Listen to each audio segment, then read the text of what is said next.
1 जुलाई 2018 को दिल्ली के बुरारी से एक ऐसी खबर आई थी जिसने भारत समेत दुनिया भर में सुर्खियां बटोरी थीं। तब जिसने भी इस खबर के बारे में सुना शॉक्ड रह गया। बुरारी के संत नगर गली के एक घर के अंदर छत से एक दो नहीं बल्कि 10 लोगों के शव लटके हुए मिलते हैं, जबकि 11वां शव पास में ही फर्श पर पड़ा हुआ था। मरने वाले लोगों में वृद्ध महिला, बच्चे, पुरुष और जवान लड़कियां थीं। मरने वाले लोगों के हाथ पैर बंधे हुए थे, मुंह पर टेप सटा हुआ था। यह खबर बाहर आते ही हड़कंप मच जाता है और लोग इस घर की ओर भागने लगते हैं। अफवाह उड़ने लगती है कि शायद किसी ने पूरे परिवार को मारकर लटका दिया है। जल्द ही पुलिस भी मौके पर आ जाती है और अपनी जांच शुरू कर देती है। पुलिस जांच में कुछ ऐसे खुलासे होते हैं कि उन पर यकीन करना मुश्किल हो जाता है। आगे की जांच में पुलिस को घर से कुछ डायरी मिलती है, जिससे पूरा केस आईने की तरह साफ हो जाता है और मरने की वजह भी। तो आखिर 11 लोगों के मौत के पीछे की वजह क्या थी? घर से जो डायरी बरामद की गई थी उसमें क्या लिखा हुआ था? और अब इस केस और उस घर की स्थिति क्या है? चलिए जानते हैं सब कुछ इस वीडियो में डिटेल से। हम कहानी पर आएं उससे पहले क्राइम की कहानी चैनल को सब्सक्राइब कर बेल आइकन जरूर दबा लें। दोस्तों, अब तक आपको अंदाजा हो गया होगा कि हम 2018 के मशहूर और रूह कपा देने वाले बुरारी कांड की बात कर रहे हैं। वही बुरारी कांड जिसने पूरे के पूरे भाटिया परिवार का सफाया कर दिया था। वैसे तो पड़ोसी इस परिवार को भाटिया परिवार के नाम से ही जानते थे, मगर असल में यह परिवार चुंडावत परिवार था। चुंडावत परिवार मूल रूप से हरियाणा के टोहाना का रहने वाला था, मगर 20 से 25 साल पहले इस परिवार के मुखिया हरियाणा से दिल्ली आ जाते हैं और यहीं पर बिजनेस में लग जाते हैं। फिर एक बेटा और एक बेटी को छोड़कर पूरा परिवार यहीं आकर रहने लगता है। इस परिवार की एक ग्रोसरी की दुकान थी जो ठीक उनके घर के नीचे थी, जबकि पिछले कुछ सालों में इस परिवार ने तरक्की करते हुए अपना प्लाईवुड का बिजनेस भी जमा लिया था। परिवार में सब कुछ अच्छा चल रहा था, मगर 2007 में परिवार के मुखिया भोपाल सिंह की मौत हो जाती है। यह एक सामान्य मौत थी। पिता की मौत के बाद परिवार का छोटा बेटा ललित परिवार की बागडोर अपने हाथ में ले लेता है और सब कुछ समय के साथ आगे बढ़ता रहता है। बात 1 जुलाई 2018 की है। ललित डेली आसपास के लोगों के साथ मॉर्निंग वॉक पर जाया करता था। इसके अलावा परिवार की जो ग्रोसरी शॉप थी वो भी सुबह सुबह 5 से 6 बजे के बीच खुल जाया करती थी, जहां से लोग अक्सर दूध ले जाया करते थे। मगर 1 जुलाई 2018 को पास के ही रहने वाले गुरचरण सिंह रोज की तरह ललित के घर के पास आते हैं तो देखते हैं कि आज ललित मॉर्निंग वॉक पर जाने के लिए घर के बाहर नहीं निकलता है। इसके अलावा वर्षों बाद ऐसा था कि सुबह सुबह ललित की दुकान नहीं खुली थी। ये पूरा परिवार अपने धार्मिक प्रवृत्ति और समय की पाबंदी के लिए मशहूर था। ऐसे में ललित का मॉर्निंग वॉक के लिए नहीं उठना और दुकान का बंद रहना गुरचरण सिंह को थोड़ा खटकता है और वो घर के अंदर जाकर देखने का फैसला करते हैं। जब ये कुछ कदम घर की तरफ बढ़ते हैं तो देखते हैं कि घर का मुख्य दरवाजा खुला हुआ है। जैसे ही गुरचरण सिंह दरवाजे से अंदर की तरफ जाते हैं, उनके पैरों तले जमीन खिसक जाती है। वो देखते हैं कि घर के हॉल में छत से घर के सभी सदस्य फंदे के सहारे लटक रहे हैं, जबकि घर की सबसे बूढ़ी महिला यानी ललित की मां पास में ही नीचे फर्श पर पड़ी हुई हैं। ये नजारा देखकर गुरचरण सिंह के होश उड़ जाते हैं और वो चिल्लाते हुए बाकी लोगों को भी आवाज देते हैं। आवाज सुनकर बाकी लोग भी मदद के लिए आते हैं। सभी अंदर का नजारा देखकर हिल जाते हैं। अगले ही मिनट पुलिस को फोन किया जाता है और बस कुछ ही मिनट के अंदर पुलिस भी मौके पर पहुंच जाती है। इस परिवार में कुल 11 लोग थे। पुलिस वाले जब आते हैं तो देखते हैं कि परिवार के सभी 11 के 11 सदस्य अब मर चुके हैं। मरने वाले लोगों में 2 पुरुष, 6 महिला और 2 युवा थे। मरने वाले लोगों में से 2 को छोड़कर सभी के हाथ पीछे की ओर बंधे हुए थे। लगभग पूरे मुंह पर कपड़ा लपेटा गया था। कान में कॉटन डाली हुई थी और सभी के गले में फांसी का फंदा डाला हुआ था। इसके अलावा एक महिला की लाश बगल में पड़ी हुई थी, जिसके मुंह से झाग निकल रहा था। पहली ही नजर में साफ हो रहा था कि परिवार के 11 लोगों में से 10 लोगों की मौत फंदे पर लटकने की वजह से हुई है और वृद्ध महिला की मौत संभवतः जहरीले पदार्थ के सेवन से हुई है। मरने वाले लोगों में शामिल थे 80 साल की नारायणी देवी, 57 साल की प्रतिभा भाटिया, 50 साल के भुवनेश, 45 साल के ललित, 48 साल की सविता, 42 साल की टीना, 33 साल की प्रियंका, 25 साल की नीतू, 23 साल की मेनका उर्फ मोनू, 15 साल का दुष्यंत उर्फ ध्रुव और 15 साल का शिवम। नारायणी देवी इस घर की मुखिया और सबसे बड़ी सदस्य थीं। ललित और भुवनेश नारायणी देवी के बेटे थे, जबकि प्रतिभा नारायणी देवी की बेटी थी। सविता घर की बड़ी बहू और घर के बड़े बेटे भुवनेश की पत्नी थी। टीना घर के छोटे बेटे ललित की पत्नी थी। प्रियंका नारायणी देवी की नातिन यानी प्रतिभा की बेटी थी, जबकि नीतू और मेनका भुवनेश की बेटियां थीं। ध्रुव भुवनेश का बेटा था। इसके अलावा शिवम ललित का बेटा था। घटना की गंभीरता को समझते हुए तत्काल ही पुलिस वाले मदद के लिए और पुलिस वालों को बुलाते हैं और फिर सभी के शव को फंदे से उतारकर परीक्षण किया जाता है। डॉक्टर द्वारा मौके पर ही पुष्टि कर दी जाती है कि इनमें से कोई भी जीवित नहीं है। फिर उन सभी के शव को कब्जे में लेकर पोस्टमार्टम के लिए भेज दिया जाता है। इधर 11 लोगों की मौत की खबर मीडिया में आते ही तरह तरह की बातें उठने लगती हैं। सबसे पहले शक जताया जाता है कि शायद लुटेरों ने रात में इस घर पर धावा बोल दिया और लूटपाट करने से पहले घर के सभी सदस्यों की हत्या कर दी। मगर बहुत जल्द इस दावे से पुलिस इनकार कर देती है, क्योंकि घर के अंदर कुछ भी ऐसा नजर नहीं आ रहा था जिससे लूटपाट का अंदेशा जताया जा सके। पुलिस वालों के अलावा घटनास्थल पर फॉरेंसिक टीम को भी बुला लिया जाता है। भाटिया परिवार के कुछ जानने वाले दिल्ली के ही दूसरे इलाकों में रहते थे। तत्काल ही उन लोगों तक भी इस बात की खबर पहुंच जाती है और वो भी यहां तक आ जाते हैं। भाटिया परिवार में तो अब कोई नहीं बचा था। ऐसे में पुलिस वाले इस परिवार को करीब से जानने वाले लोगों से परिवार की हिस्ट्री जानने की कोशिश करते हैं। कुछ करीबी लोगों की मदद से पुलिस वालों को जानकारी मिलती है कि इस परिवार के 2 सदस्य ऐसे हैं जो इन लोगों के साथ नहीं रहते थे, बल्कि वो दोनों अपने अपने परिवार के साथ कहीं और रहते हैं। भाटिया परिवार से अलग रहने वाले लोगों में एक थे दिनेश सिंह चुंडावत। ये नारायणी देवी के सबसे बड़े बेटे थे। जब पूरा परिवार बुरारी में शिफ्ट हो गया था तो दिनेश अपने परिवार के साथ राजस्थान में रहने लगा था। यहां ये ठेकेदार के तौर पर काम करता था। परिवार की एक और जीवित सदस्य थीं सुजाता नागपाल। ये अपने परिवार के साथ पानीपत में सेटल हो गई थीं। पुलिस के द्वारा इन दोनों को भी घटना के बारे में जानकारी दे दी जाती है और ये लोग भी यहां आ जाते हैं। तरह तरह की अफवाहों के बीच पुलिस वाले अपने स्तर से जांच पड़ताल जारी रखते हैं। आसपास के लोगों से पूछताछ करने के अलावा कुछ लोगों को हिरासत में भी लिया जाता है, मगर हिरासत में लिए गए किसी भी शख्स से पुलिस को कुछ भी ठोस जानकारी नहीं मिलती है। आसपास के कुछ लोग ये भी कयास लगाने लगते हैं कि शायद किसी ने पहले सभी को जहर दे दिया और उसके बाद इसे आत्महत्या का रूप देने के लिए सभी को फंदे से लटका दिया। इस शक के पीछे की वजह यह थी कि घर का मुख्य दरवाजा खुला हुआ था। इस पर कोई सफाई देने से पहले पुलिस वाले पोस्टमार्टम रिपोर्ट का इंतजार करने लगते हैं कि अगर किसी ने इन लोगों को बेहोश करने की दवा दी होगी या फिर जहर दिया होगा तो यह विसरा रिपोर्ट में जरूर आ जाएगा। मगर जब पोस्टमार्टम और विसरा रिपोर्ट आता है तो डेथ ऑफ नेचर सुसाइड को बताया जाता है, यानी मरने वाले सभी लोगों ने सुसाइड की थी और उनकी मौत फंदे पर झूलने की वजह से हुई थी। मरने वाले 11 लोगों में से 10 के शरीर में किसी भी तरह का जहर नहीं मिलता है। जहर एकमात्र बूढ़ी महिला के शरीर में मिलता है, जिसका शरीर फंदे से नहीं लटक रहा था बल्कि वो फर्श पर पड़ी हुई थी। जब पोस्टमार्टम में सभी की मौत की वजह को सुसाइड बताया जाता है तो लोग कहने लगते हैं कि आखिर ये कैसे संभव है कि परिवार के सभी सदस्य एक साथ फांसी लगा लें।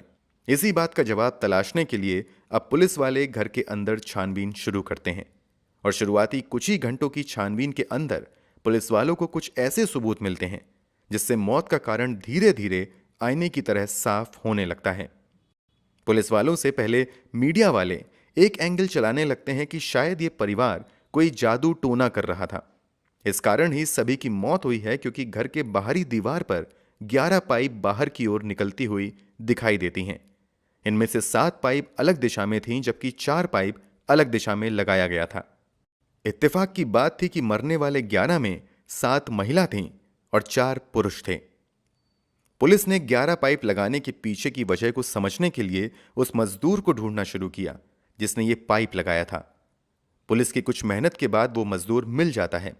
वो बताता है कि 11 पाइप लगाने के पीछे की वजह पूछने पर मकान मालिक ने बताया था कि दरअसल ऐसा वेंटिलेशन बेहतर करने के लिए कर रहे हैं।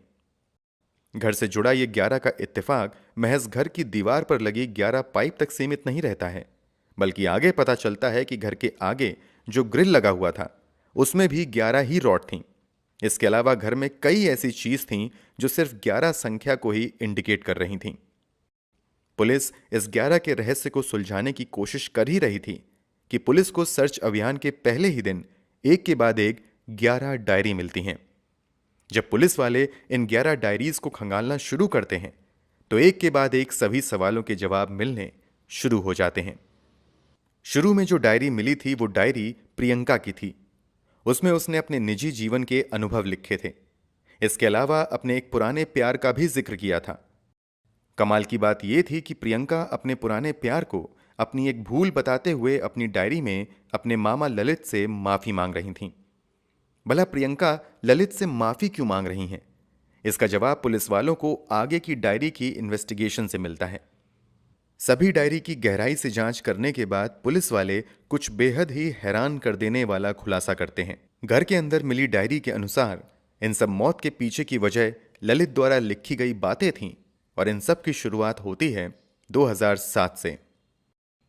अगर आपको याद हो तो वीडियो की शुरुआत में हमने बताया था कि ललित के पिता की मौत 2007 में होती है। भाटिया परिवार को करीब से जानने वाले लोगों के मुताबिक ललित अपने पिता के बेहद ही करीब था। जब पिता की मौत होती है तो ललित को बहुत ज्यादा गहरा सदमा लगता है और वो बिल्कुल गुमसुम सा रहने लगता है। हालांकि कुछ समय बाद वो नॉर्मल लाइफ में वापस आ जाता है और परिवार की बागडोर अपने हाथ में ले लेता है। डायरी से हुए खुलासे के मुताबिक पिता की मौत के बाद ललित परिवार वालों से कहना शुरू करता है कि पिता की आत्मा उससे बातें करती हैं। शुरू में ललित की इन बातों पर कोई ध्यान नहीं देता है, मगर आगे चलकर ललित के साथ कुछ ऐसी घटनाएं घटती हैं जिससे लोग ललित की बातों पर यकीन करना शुरू कर देते हैं। दरअसल पिता की मौत के बाद ललित के पूरे परिवार की आर्थिक स्थिति बहुत ज्यादा खराब हो जाती है, लेकिन कुछ समय की मेहनत के बाद ललित अपने परिवार की आर्थिक स्थिति को बेहतर कर देता है। लोग इस बात का क्रेडिट ललित को दे रहे थे, मगर ललित सबको बताता है कि दरअसल उसने अपने पिता द्वारा बताए गए तरीकों से ही परिवार की आर्थिक स्थिति बेहतर की है। इसके बाद परिवार पर ललित की पकड़ बढ़ जाती है, मगर इसी बीच प्लाईवुड की दुकान में काम करते समय एक हादसा होता है और हादसे में ललित के सर पर गहरी चोट लगती है और अचानक से उसकी आवाज गायब हो जाती है। 6 साल तक उसकी आवाज गायब हो जाती है, मगर एक दिन ललित बोलना शुरू कर देता है। घर वालों को ललित बताता है कि इसके बोलने के पीछे की वजह उसके पिता ही हैं, जो उसे दर्शन देते हैं और उसका मार्गदर्शन करते हैं। इन सब घटनाओं के बाद हर कोई ललित की बातों को फॉलो करने लगता है। खुलासे के मुताबिक ललित अक्सर एक विशेष समय पर घर के अंदर रखी डायरी में कुछ लिखता था और पूरे परिवार वाले उन बातों को फॉलो किया करते थे। ललित के मुताबिक वो बातें वो अपने मन से नहीं लिखता था, बल्कि पिता उसे ऐसा करने के लिए कहते थे। परिवार की ही सदस्य प्रियंका की उम्र लगभग 33 साल हो चुकी थी। वो मल्टीनेशनल कंपनी में काम करती थी, फिर भी उसकी शादी नहीं हो रही थी। इस पर ललित एक दिन अपनी डायरी में लिखता है कि केले के पेड़ की पूजा करो तो इसकी शादी हो जाएगी। परिवार वाले ऐसा ही करते हैं और इत्तेफाक से प्रियंका की शादी के लिए अच्छा रिश्ता भी मिल जाता है। और इस घटना से महज कुछ दिन पहले प्रियंका की एंगेजमेंट भी हो जाती है और दिसंबर में शादी की डेट भी फिक्स हो जाती है। इस परिवार की मौत के बाद प्रियंका के एंगेजमेंट का वीडियो सोशल मीडिया पर काफी वायरल हुआ था, जिसमें हर कोई डांस करता हुआ साफ साफ दिखाई दे रहा था। इसके बाद तो परिवार वाले ललित पर आंखें बंद करके भरोसा करना शुरू कर देते हैं। ललित जो कहता है परिवार वाले वही करते हैं। खुलासे के मुताबिक सामूहिक के पीछे की वजह भी ललित द्वारा लिखी डायरी थी। दरअसल ललित घरवालों को बताता है कि परिवार में पिछले दिनों कुछ ऐसी बातें हुई हैं जिससे पिता नाराज हैं। अब अगर उन्हें हमें खुश करना है तो हमें कुछ विशेष पूजा करनी पड़ेगी। इसके बाद पिता हमें दर्शन देंगे और हम सबको बचा लेंगे और इस तरह हमें मोक्ष की भी प्राप्ति होगी। ललित ने परिवार के लोगों को बताया कि अब हम लोगों को एक विशेष पूजा करनी होगी, जिसे रात के 12 बजे से 1 बजे के बीच में करना होगा। इस पूजा के दौरान सभी के हाथ और पैर बांध दिए जाएंगे, आंखों पर भी पट्टी बांध दी जाएगी। इसके अलावा मुंह पर कपड़ा और कान में रुई डाल दिया जाएगा, ताकि तुम लोगों का ध्यान ना भटके, और इसके बाद फिर पिताजी तुम सबको बचा लेंगे और मोक्ष की प्राप्ति होगी। ये सब करने से पहले एक हवन करने का भी सुझाव ललित देता है। पहले तय होता है कि यह क्रिया 30 जून को पूरी की जाएगी, मगर उस दिन घर में कोई मेहमान आ जाता है और यह क्रिया नहीं हो पाती है। मेहमान के चले जाने के बाद अगले दिन यानी 1 जुलाई 2018 को रात के 12 बजे से 1 बजे के बीच परिवार वाले पहले विशेष पूजा करते हैं, क्योंकि यह यज्ञ करने के लिए ललित ने कहा था। और फिर इस यज्ञ के बाद ललित और उसकी पत्नी मिलकर सभी के हाथ बांधते हैं, मुंह में कपड़ा ठूस देते हैं, कान में रुई डाल देते हैं, आंखों पर पट्टी बांध देते हैं और फिर गले में फंदा लगाकर सभी को छत से लटका दिया जाता है। इन लोगों ने इस प्रक्रिया को पूरा करने के लिए 5 टेबल भी खरीद ली थी। सीसीटीवी में भी घर के सदस्यों द्वारा ही टेबल और तार खरीद कर लाने की पुष्टि होती है। एक टेबल पर 2-2 लोग खड़े होते हैं और फिर ललित के इशारा करते ही ललित समेत सभी लोग एक साथ फंदे पर झूल जाते हैं। ललित ने सभी को यकीन दिला दिया था कि फंदे पर लटकते ही पिता आकर सभी को बचा लेंगे, मगर ऐसा कुछ नहीं होता है और सभी लोग बेमौत मारे जाते हैं। डायरी में लिखी बातों के मुताबिक ललित ने अपनी मां नारायणी देवी को पहले ही जहर देकर मार दिया था, क्योंकि ऐसा करने के लिए पिता ने उससे कहा था। मरने से पहले सभी लोग नारायणी देवी के हाथों ही रोटी खाते हैं। उन्होंने ये 20 रोटी ऑनलाइन मंगवाई थी। रोटी खाने वाली बात भी ललित ने डायरी में लिखी थी। कुछ लोगों ने शक जताया कि भ्रम फैलाने के लिए किसी और ने ये डायरी घर में रख दी होगी, मगर जब पुलिस ने कुछ राइटिंग विशेषज्ञों और फॉरेंसिक एक्सपर्ट की मदद ली तो ये साफ हो गया कि ये डायरी ललित ने ही लिखी है, क्योंकि डायरी में लिखी हैंडराइटिंग ललित द्वारा अलग अलग स्थान पर लिखी गई हैंडराइटिंग से हूबहू मैच कर रही थी। आगे इस केस में साइकोलॉजिस्ट और साइकेट्रिस्ट की भी मदद ली गई। पूरी इन्वेस्टिगेशन करने के बाद डॉक्टर ने खुलासा किया कि ये पूरा परिवार एक प्रकार के मानसिक रोग से पीड़ित हो गया था। मेडिकल टर्म में इसे शेयर्ड डिल्यूशन या साइकोसिस कहते हैं। इस स्थिति में परिवार के एक सदस्य को कोई एक भ्रम होता है और वो इस भ्रम का यकीन दूसरे लोगों को भी दिला देता है। फिर सभी भ्रम में जीने लगते हैं। ललित के साथ भी यही चीज हुई। पिता की मौत के बाद वो सदमे में चला गया और बाद में उसे भ्रम होने लगा कि पिताजी उसे दर्शन देते हैं। फिर जो भी बातें उसके दिमाग में आती थीं वो उसे पिता का आदेश मानने लगा और धीरे धीरे इस बात का यकीन उसने पूरे परिवार को दिला दिया और इसी यकीन के भरोसे पूरे परिवार ने अपने ही हाथों से अपनी जीवन लीला समाप्त कर ली। 15 साल की युवा से लेकर 80 साल तक की बूढ़ी तक में से किसी ने भी ललित की बातों का जिक्र कभी किसी से नहीं किया था, क्योंकि ललित ने घर के सभी सदस्य को चेतावनी दी थी कि ये बात घर के बाहर नहीं जानी चाहिए। 3 साल की जांच के बाद पुलिस ने भी कोर्ट में क्लोजर रिपोर्ट फाइल कर दी।